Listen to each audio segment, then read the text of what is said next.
He didn't even flinch when Brent called him clipboard Jesus in front of the whole floor. Just kept typing like he didn't hear it. That's how Caleb was. Quiet, steady, damn near unreadable. But I knew something was boiling under that calm because I sat 6 desks over and I saw what everyone else ignored. Caleb didn't zone out like the rest of us when Brent strutted through, barking about KPIs and impact cycles. He watched, like a man studying rot in a ceiling before it caves. I used to think compliance was where people went to die slowly in air conditioning, but Caleb, he made it look like a battlefield made of paper. 2 years he sat in that corner cubicle, getting iced out of meetings he should have been leading, rubber stamping documents that already smelled like lawsuits. And every time he tried to raise a red flag, Brent would roll his eyes and say crap like, no one ever scaled a startup by babysitting the rulebook. Then he'd high-five someone for closing a vendor deal in under 24 hours. No vetting, no checks, just vibes and a signature. Funny thing is, Caleb stopped pushing back after a while, stopped replying to Brent's little jabs. He just got quieter. Started blocking off chunks of his calendar with vague little titles like Research Time, Q2 Audit Prep. Brent barely noticed. He was too busy measuring success by how fast the interns could onboard a new logistics vendor without reading the contract. Half the team thought Caleb had mentally checked out. But me? I noticed him working late after everyone left, saw him carrying that battered manila folder like it was radioactive. I asked him once, jokingly, if he was building a doomsday device in there. He didn't laugh, just looked at me with those tired eyes and said, more like a time bomb. Hey, real quick before we go any deeper, if you're still listening, hit that subscribe button and like the video. 97% of folks never do, and it helps the team keep telling stories like this one. All right, back to it. Brent thought he'd won. Thought Caleb was fading into the background, finally too broken to resist. He even bragged during a team lunch that he was phasing out redundant processes, which was Brent speak for getting rid of people who make me look reckless. But Caleb wasn't folding. He was gathering, logging. He was pulling data into a shadow archive with a precision that would have scared the pants off Brent if he hadn't been too high on his own supply to notice. And here's the kicker. Brent kept approving Caleb's research hours every quarter, never read the descriptions, just rubber stamped them like everything else. He figured Caleb was too spineless to do anything dangerous. But I saw the way Caleb's fingers hovered just a second too long over his keyboard some mornings, like he was sending off pieces of a bigger puzzle, like he knew exactly how this all would end. The morning the vendor contract dropped in Slack, the whole team was buzzing like we'd just won the damn lottery. Brent slapped some gif of fireworks in the thread and pinged the group like he was hosting the Oscars. Welcome, Aravex Logistics. This is gonna be big. A few of us reacted with fire emojis. Caleb didn't respond. Instead, he clicked into the onboarding packet with that same deadpan stare he always wore, like a man reviewing a will he already knew was forged. I watched his face tighten slightly when he got to the second page. That was Caleb's version of screaming. A normal person might rant, throw a fit, yank the plug from the wall. Not Caleb. He just started scrolling slower, more methodically, highlighted a clause, checked the vendor's DUNS number against something on his own spreadsheet.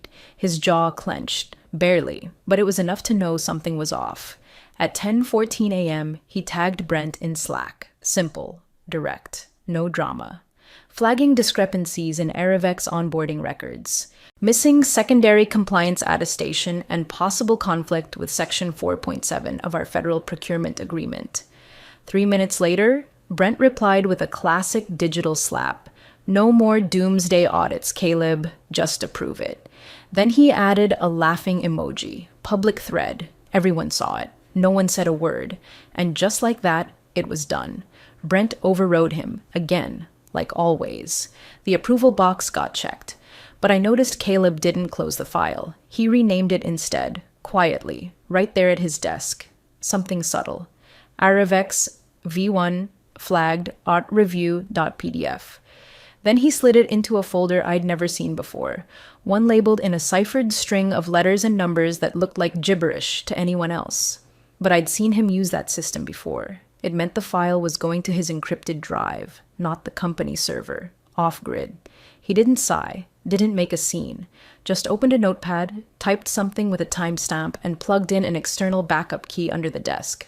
No one noticed. Not even Brent, who was too busy booking a celebratory dinner for crushing Q2 onboarding goals. It wasn't the first time this happened. I found out later Caleb had been tracking anomalies for months, stuff no one bothered to verify, contracts approved too quickly, signatures missing second reviewers, vendors with addresses that pointed to P.O. boxes in parking lots. He'd been documenting it all, quietly, persistently, without backup, without support. But this time, something changed.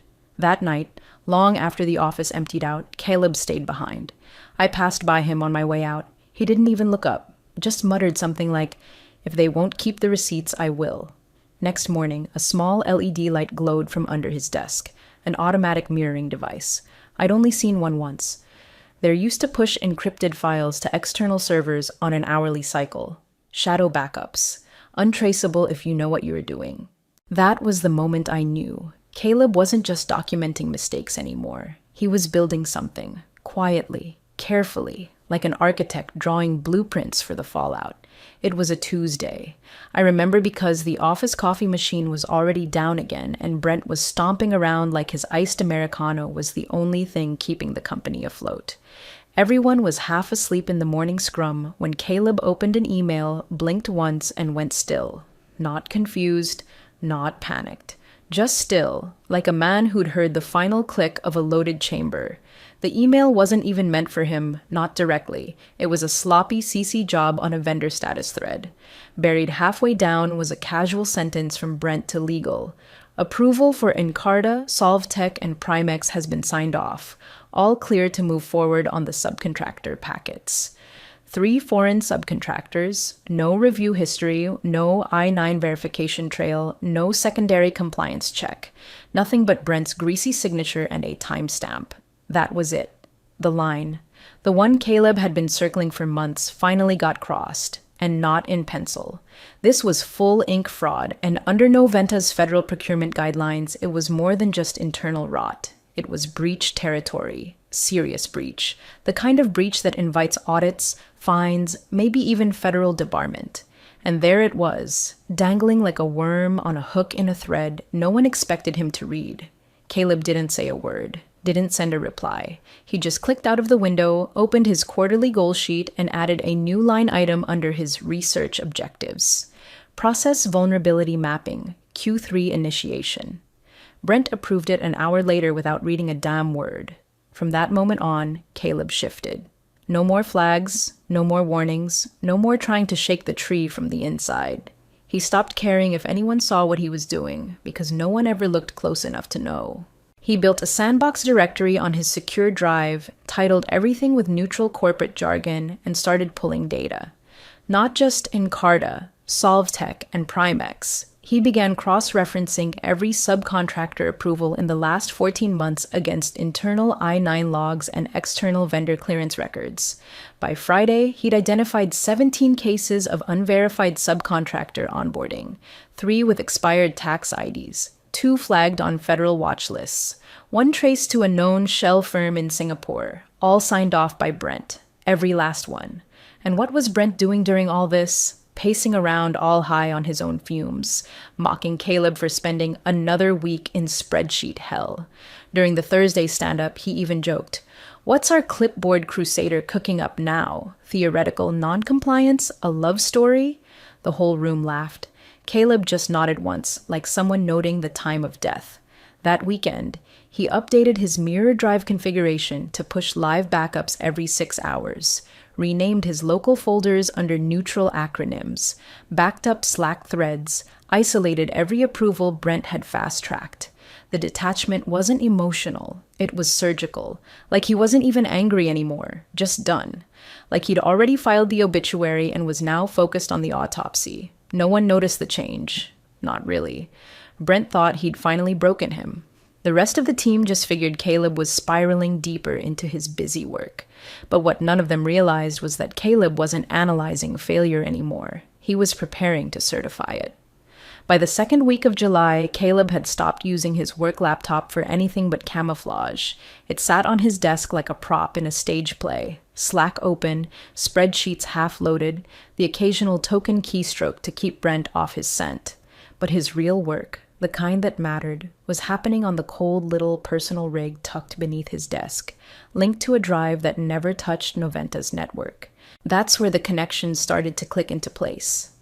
One by one, he went back over every vendor Brent had signed off on in the last 18 months. Not just the big names, Arrivex, Encarta, Solvtech, but the quiet ones. The ones buried in cross-departmental projects no one ever audited.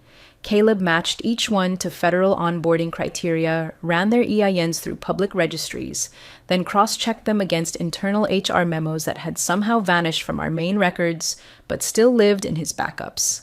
By Thursday, he had a list of 22 vendors, at least 15 of which had credentials so flimsy they wouldn't have passed an intern-level screening. Worse, they'd all been greenlit under Brent's name. Some had missing attestation forms. Others listed employees who didn't exist. 2 were duplicates under different shell names with the same billing address in Nevada. One was tied to a now-dissolved firm in Ukraine. No audit trail, no clearance. All of them had documentation trails that looped through Brent's desk, fast-tracked and digitally signed, like he was handing out federal clearance with a Pez dispenser. Caleb didn't flinch. He recorded every signature timestamp, every approval Slack message. He went deep. Screen captures, metadata extractions, even HR thread logs from archived Zoom calls. He reached out to his old contact at the Federal Vendor Integrity Office, a guy named Rex, who owed him a favor from a 2020 certification fire drill. Didn't even ask for anything big.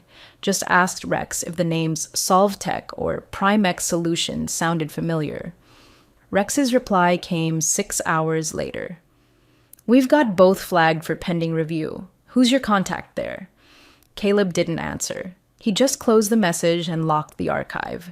That's when Brent showed up, storming across the floor with his usual hurricane energy, holding a printout and shaking it like it owed him rent. He slammed it onto Caleb's desk and sneered. "You missed the UX sprint deadline. We needed that mock-up yesterday." Caleb looked up calmly. No guilt, no reaction. "I'm not on that sprint," he said flatly. Brent scoffed. "You're not on anything lately, unless it's another one of your theory rabbit holes. God forbid you contribute to something useful." Caleb just stared, not angry, not rattled, just finished. "I won't be signing off on failures anymore," he said, almost too quiet to hear. Brent didn't respond. He just laughed, turned around and barked something about dead weight dragging velocity, walked away before anyone could ask what that meant. But I saw it. I saw the way Caleb minimized his screen just enough to hide the spreadsheet labeled B. Caraway Approvals, chain.pdf, and clicked the file into his final submission folder. At that point, he wasn't digging anymore. He was readying an exhibit. He had everything he needed. Vendor IDs, audit trails, screenshots, timestamps, Slack receipts, a breadcrumb trail leading directly to Brent's keyboard. And the scariest part? He was calm. Like a man who's already packed the car before lighting the match. Brent came in hot that Monday, reeking of bourbon breath and half-baked confidence, sleeves rolled up like he thought we were going to war and he was the general. His face was already flushed before the Zoom even connected. I'd seen that look before. Brent only stormed in like that when someone threatened his narrative. And lately, Caleb's refusal to play along had been screwing with the script. The sync started like any other. Bad camera angles, muted mics, awkward silences. Then Brent unmuted and went full theater. "All right, let's address the elephant in the room," he said, staring dead into his webcam like it owed him money. "Caleb." You could hear the breath leave the room. "You keep refusing assignments. You won't join sprints. You won't approve vendor documentation, all because of your so-called research." He spat the word like it had personally insulted his mother. "So here's your final update. You're fired." The silence that followed wasn't shock. It was precision. Caleb didn't blink, didn't flinch. He just leaned slightly forward into the camera, eyes steady, tone neutral. "The research matters." That was it. Then he clicked, and the screen went dark. Caleb logged off. Gone. Brent laughed, but it was forced now. A little too loud. "Good riddance," he said, waving his hands like he'd just exorcised a demon. "Maybe now we can get back to moving at actual speed." But the rest of us didn't say much. We just sat there in the thick, stale quiet of a call that had turned into a funeral without warning. Brent tried to steer the meeting back toward Q4 projections, but nobody was listening. Caleb's name still hung in the air like static. What Brent didn't know, what none of us knew at the time, was that Caleb had already moved. 48 hours earlier, while Brent was probably golfing or getting his teeth whitened, Caleb had submitted a full compliance dossier. Not to Brent. Not to legal, not even to HR. He'd sent it through an encrypted drop to the Office of Federal Contract Compliance Programs, along with a secondary copy to the Federal Procurement Authority named in our contract language. The one Brent never bothered to read. The report was airtight. Time-stamped sign-offs, unverified vendors, internal Slack threads, HR messages showing deliberate override of protocol. His name was on every page, small, typed at the bottom, prepared by Caleb Miles, internal compliance liaison. And attached at the end, just for good measure, were 3 emails from Brent, mocking, dismissive, and in one case literally saying, "Just click approve. The feds don't actually check this stuff." They were going to check it now, and Caleb knew it. That's why he didn't argue. That's why he didn't beg. He didn't need Brent to see the fire. He just needed him to walk into it. Caleb didn't answer his phone for the first few hours. Not because he was hiding, but because he was finally sleeping. The real kind. Sheets pulled tight, inbox silenced, nothing buzzing in his chest but the slow hum of exhale. He'd done it. Pulled the trigger. Sealed the file. Walked out clean. There's a kind of silence that comes only after a long war you didn't want to fight, but couldn't afford to lose. At 9:43 a.m., the confirmation arrived. A secure reply from OFCCP routed through the protected whistleblower channel read, "Report received. Review initiated. Please be available for verification within 24 hours." It wasn't dramatic. No sirens, no agents in suits. Just a quiet detonation slipping beneath the walls of Noventa systems. Timed to precision.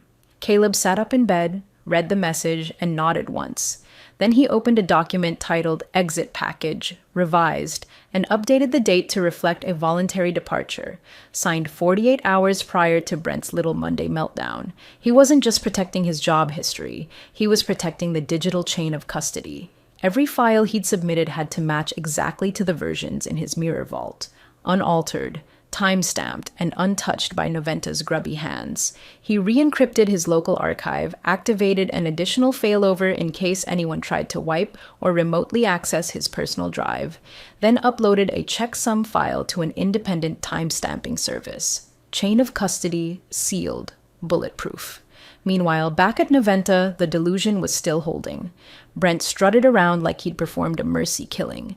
I heard him in the kitchen that afternoon, telling someone from sales, "Sometimes you gotta cut the fat." Caleb was dead weight with a clipboard fetish, glad that chapter's closed. He sipped his kombucha and fist-bumped an intern. It was grotesque. But somewhere deep in legal, things weren't so calm. By 2:15 p.m., Caleb got the first real ping, a direct message from Noventa's outside counsel, someone named Iris Langston. "Hi, Caleb. I'm reaching out regarding some items you were involved with during your tenure. Specifically, several onboarding attestations appear to have been backdated. We'd like to understand your role in those records." No greeting, no apology, no hint of Brent's bravado, just quiet panic in a tailored suit. Caleb didn't reply immediately. He knew better. He opened a new document, copied the Slack messages from Brent instructing him to approve and backdate the packet so it doesn't hold up funding. Added metadata showing file edits from Brent's own user profile, then saved it all under Counsel Follow-up, Phase 1. Not that he owed them anything, but he was meticulous. A man doesn't build a vault just to slam it shut and walk away. That night, I saw him one last time. We crossed paths at a gas station off Route 18. He was filling his tank, dressed casual for once, old flannel, ball cap, windbreaker zipped high. He nodded when he saw me like we were just two strangers who happened to know the same joke. "How's the silence?" I asked. He smirked faintly. "Loud in the right places." Then he got back in his truck and drove off. Noventa still hadn't issued a company-wide notice, no alert, no meetings, just another Tuesday with a hollow hum under the floorboards. But the fuse was lit. The paperwork was already moving. And Brent? Still smiling, still clueless, still standing dead center in the path of something built slowly, patiently, and with surgical intent. Something that couldn't be stopped. Not now, not anymore. It hit just before 9 a.m. on Thursday, quiet and clean like a sniper round through the glass. No warning, no leaks, just an official-looking envelope delivered by digital courier to the inboxes of Noventa's executive team, with a red header marked Urgent. Federal Enforcement Notice. Do not delay. I wasn't in the room when they opened it, but I was close enough to hear the air shift. You could feel it, like static before a thunderclap. Brent walked in laughing, some joke about the sales numbers and his legendary pipeline, but within 60 seconds of legal reading the subject line, he was dead silent. Someone pulled the blinds. Someone else shut the door. By 9:06 a.m., the whispers started. By 9:10, I saw the CFO walk past my desk with a printout in her hand and a look on her face like she'd just bitten into glass. Her phone rang halfway down the hall. She answered, nodded once, and said, "He's here. Get external on the line." Brent didn't come back to his desk that day. The fine was $9.5 million, straight out of the enforcement clause in our federal procurement contracts. Not a projection, not a threat. Real, immediate, paired with a full suspension of federal work until Noventa could provide documentation proving systemic compliance reform, language that might as well have read indefinitely. Federal contracts made up 48% of our Q4 projections. That revenue was now gone. Overnight. The notice wasn't vague. It named names, specifically Caleb's, 14 times. His title was listed in black and white, Internal Document Originator. The report he submitted had been integrated into the official review. They'd cross-verified timestamps, email headers, Slack logs, metadata. They even cited screen recordings. Brent's voice in one, telling him to just approve it and keep the engine moving. And now the engine had seized. The CEO's calendar went dark after lunch, all meetings canceled. His glass office stayed locked while external counsel filed in, stiff and grim. There was no yelling, no dramatic speeches, just the quiet hum of a $9.5 million bomb sinking into the building's foundation. At 7:42 p.m., the CEO sent a company-wide email. No subject line fluff, no inspiration quotes. Just, an internal review has begun. We are cooperating fully with all federal agencies. There will be changes. More details will follow. I read it 3 times, then forwarded it to myself. For records. No one said Caleb's name out loud. Not in the building anyway. But it was there. In every glance, every huddle, every conversation cut short when someone walked by. His absence was louder than most people's presence. A man they all ignored for 2 years had just pulled the emergency brake on the whole damn company. And Brent? Still behind closed doors. Last I saw, someone had brought him a bottle of water. He was pacing like a caged animal, jaw tight, neck red, hands flailing through the blinds. He didn't know yet that it was already over. The problem wasn't the penalty, it was the receipts. And Caleb had handed them over like a gift. Not with vengeance, not with flair, just quiet precision, like someone who understood the value of proof and the cost of being ignored. By Friday morning, Brent's office was empty, not cleared out, just dark, locked, and stripped of authority. The nameplate still sat on the door, but the badge scanner had been disabled. You could smell the shift in the air. The swagger was gone. People walked quieter, clicked softer, like the building itself had snapped awake and realized the grown-ups had left matches near the gas line. The email went out at 6:03 a.m. from legal. Effective immediately, Brent Carraway is suspended pending internal investigation. No thanks for his service. No vague phrasing about stepping back. Just cold suspension and silence. By 8:00, his Slack profile had been disabled. By 8:05, the CFO had assumed emergency review powers. She started flagging all Q2 approvals over $50K, auditing payment histories, freezing Brent's vendor chain with surgical speed. Someone on the 3rd floor said the board met overnight in a private Zoom call. No recordings, no minutes released. Whatever was said, it worked. Because by noon, HR had retroactively updated Caleb's termination paperwork. What was once marked Fired for cause had now been quietly overwritten to read voluntary departure, record closed. They didn't send an apology. Just change the file.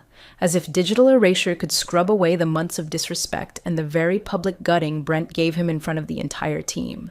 But the part that really made the room go still? Legal reaching out again. This time, they weren't demanding anything. They were asking, Mr. Miles, we'd like to discuss documentation integrity and clarify the sequence of approval breakdowns noted in your prior reports. It was so polite it was practically scared. Caleb didn't reply right away. When he did, he didn't schedule a meeting, didn't offer clarifications. He simply sent an email with no greeting, no signature, no warm sign-off. Just one sentence. You were warned, in writing, twice. Attached were 2 screenshots, both from Slack, both time-stamped. Brent's words clear as daylight. Stop playing compliance cop. Approve it.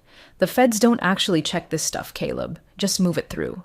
And below that, the original vendor violation list, the one Caleb had flagged 6 months earlier and was told to let it go. Each entry cross-referenced with public data now cited in the Federal Enforcement Report.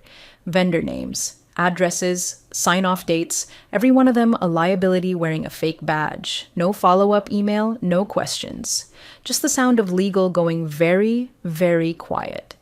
That afternoon, I heard the CEO pacing in the hallway, talking low but sharp. Words like containment, exposure, go-forward posture. PR had been looped in. Investors were asking questions. Clients were pulling calls. Someone from procurement looked like she hadn't slept in 3 days, and outside of it all, beyond the glass, beyond the meetings, beyond the freeze, Caleb sat somewhere far away, not watching, not waiting, just done. He didn't want revenge. He wanted truth. And now the company that called him dead weight was drowning in the very thing he tried to stop. There's a difference between being difficult and being correct. Caleb had been both. And now they knew. The building didn't implode. No smoke, no sirens, no news crews parked out front. Noventa kept its lights on, kept its social media sanitized, kept sending out newsletters about resilience and learning opportunities. But beneath the glossy surface, everything had changed. The federal contract pipeline, once their pride and golden calf, remained locked in deep freeze. The enforcement body wasn't budging, not until the rot was rooted out, system by system, signature by signature. They brought in someone from D.C. to clean it up, an interim head of compliance with a cold reputation and colder credentials. No first-name basis. No birthday cupcakes, just clipboards, legal pads, and procedural audits stacked 3 feet high. The department that used to mock Caleb's warnings now whispered about chain of custody protocols and data forensics, like they were gospel. I saw the update on Brent's LinkedIn by accident, during lunch. His title had been changed from Director of Operations to former Director Noventa Systems, that's all. No timeline, no explanation. Comments were disabled, but the view count had spiked. People were looking, watching, judging. I heard from someone in legal that he was being reviewed for personal liability exposure. Another rumor said he tried to pin the blame on an intern from HR. Didn't matter. The receipts Caleb left behind weren't just thorough. They were surgical.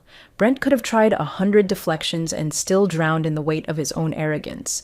But Caleb? He didn't post anything, didn't issue statements, no blog posts, no victory laps, just disappeared into the quiet until the call came. It was a federal contractor group, mid-sized, tight operations, deeply embedded in reform initiatives. They'd read the OFCCP enforcement report. They knew his name. The voice on the line was calm, respectful. We were impressed with your documentation strategy. Would you be open to consulting on systemic compliance reform? He didn't say yes, didn't say no, just listened. Asked one question about their chain of review, said he'd think about it, and when I asked him later why he hadn't responded right away, he just shrugged. Not sure I want to clean up someone else's mess again. But if they're serious about doing it right, maybe. That was Caleb. Never loud, never cruel, just precise. When everyone else chased optics, he followed structure. When Brent built castles on shortcuts, Caleb carved stone with protocol. He didn't burn the place down. He just stopped holding it up. The last time we spoke, I asked him if he regretted it. All the late nights, the isolation, the fallout. He shook his head. I didn't refuse to work, he said. I refused to sign off on failure.